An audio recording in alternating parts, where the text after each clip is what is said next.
An Iraqi American woman who lived at 564 Skyview Street and Emerald in Cajon, California when her life was taken away. She was savagely and repeatedly beaten with an iron tire to death in her own home. She died later from massive head injury. Police believe it's a hate crime case after her older daughter found her in a living room covered with her own blood. The daughter was in the upstairs bedroom when the action took place. She said it was a hate crime message left next to my mother's body saying, "Go back to your country, you terrorists."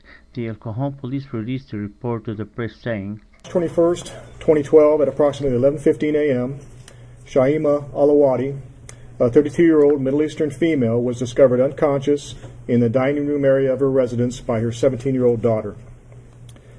Alawadi was transported to Sharp Trauma Center with severe head injuries. On Saturday, March 24th, Alawadi was taken off life support and succumbed to her injuries. During the initial stages of this investigation, the note was discovered very close to where the victim was found. Based on the contents of this note, we are not ruling out the possibility this may be a hate crime. At this time, we are not revealing the contents of the note, but it was threatening in nature. I want to stress there is other evidence in this case that we are looking at, and the possibility of a hate crime is just one of the aspects of this investigation. We are still in the very early stages of this investigation and have not drawn any conclusions at this point. I would like to assure all the citizens of El Cajon that your police department is doing a diligent job and we are working to solve this murder. The victim Shaima Alawadi came to the United States as a refugee to live a better life when she ran away from the war and the dictator regimes and ended up killed in the country of freedom. Shaima Alawadi is 32 years old, mother of 5. She and her husband work as a contractor with the Department of Defense, serving as a cultural advisor to train the soldiers being deployed to the Middle East. Shaima Alawadi's death was a shock to all of her family and the Arabic Islamic community locally in San Diego and nationally from Iraq to the United States. San Diego is the second largest Iraqi community in the United States. Most of the members in the Iraqi community came as a refugee after the war of 2003. The majority are Christian because they are the minority in Iraq. After the war started, the Christians start feeling that they are threatened by Muslim majority and they have to leave.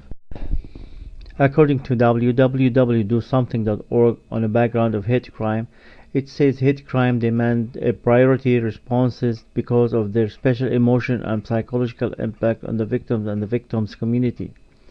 The damages that hate crimes causes cannot be measured solely in the terms of physical injury or dollars and cents. Hate crimes may effectively immediate other members of victims' community, leaving them feeling isolated, vulnerable, and unprotected by the law.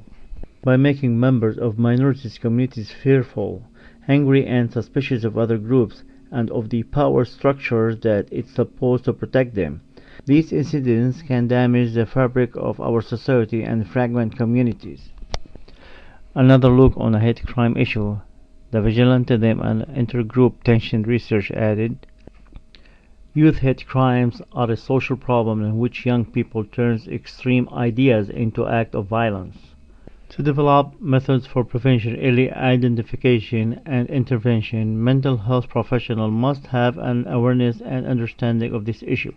To provide basis for developing, such as understanding the research related to youth hate crimes, the results studies have established that most hate crimes are committed by single or small groups of young males unaffiliated with organized hate groups. Limited information is available about the causative factors of hatred.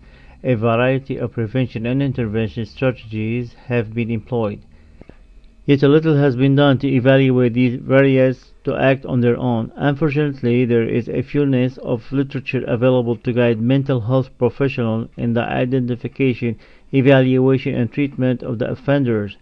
Despite increasing concern and awareness regarding the profound consequences of acts of hatred and extremism. As a conclusion, heightened public awareness and greater understanding of the epidemiology and nature of hate crimes is necessary if perpetrators are to recognize and effective intervention developed.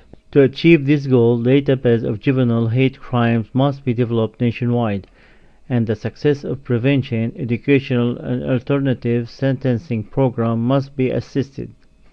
Mental health professionals play a critical role in the detection of treatment of juvenile perpetrators, and it's incumbent upon them to develop intervention for individualism and communities affected by hate crimes.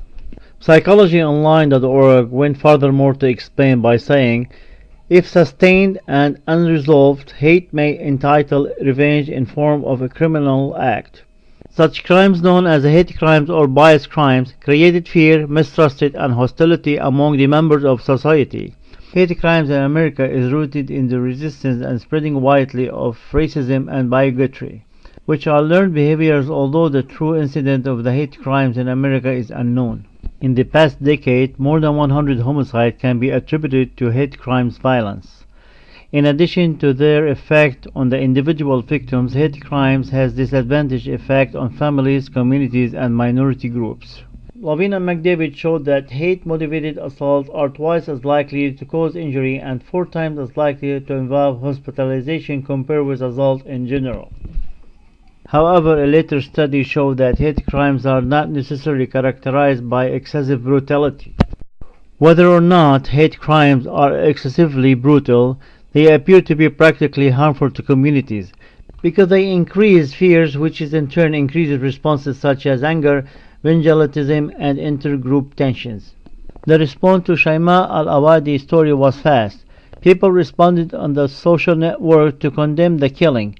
People played reporters' role in their own way to speak about Shaima Alawadi death.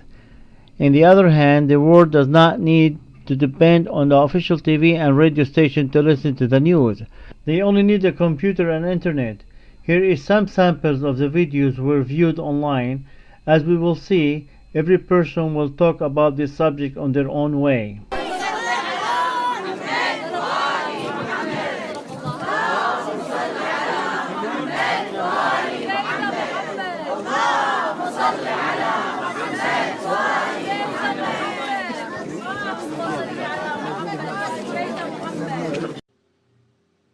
Hi, I am the runner of this channel. My name is Nemo means no name, and I'd like to make a comment on Islamophobia, Islam, and some of the stuff that's being said out there now. Some of you may be wondering why I'm wearing this. I look stupid, I realize that. I'm actually a converted Muslim. I converted to Islam very recently, and I live in a very small rural town that with a mom who is an elected official, and I fear that if this gets out, there could be repercussions.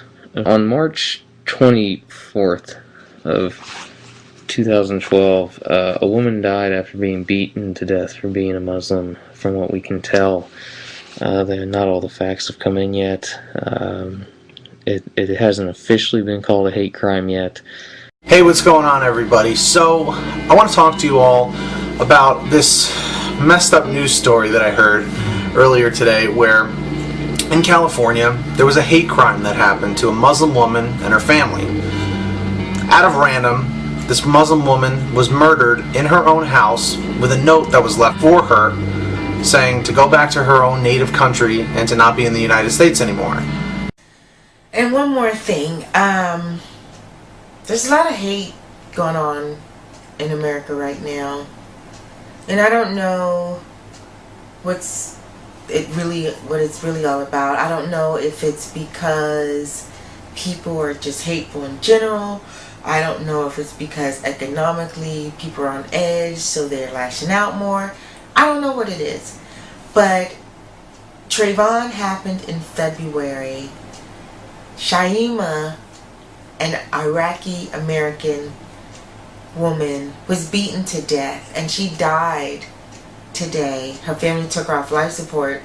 In my opinion, all religions are found to make us a better humans, regardless of color, sex, and background ethnicity. Remember, we never choose how to be born. If we do not educate ourselves how to love and respect each other, we are not serving God. Because religions are there for only one purpose, is to influence people in love and peace. Nevertheless, we can use it as a power tool to serve a personal interest, and if we do, then we always will have wars and we will hate each other.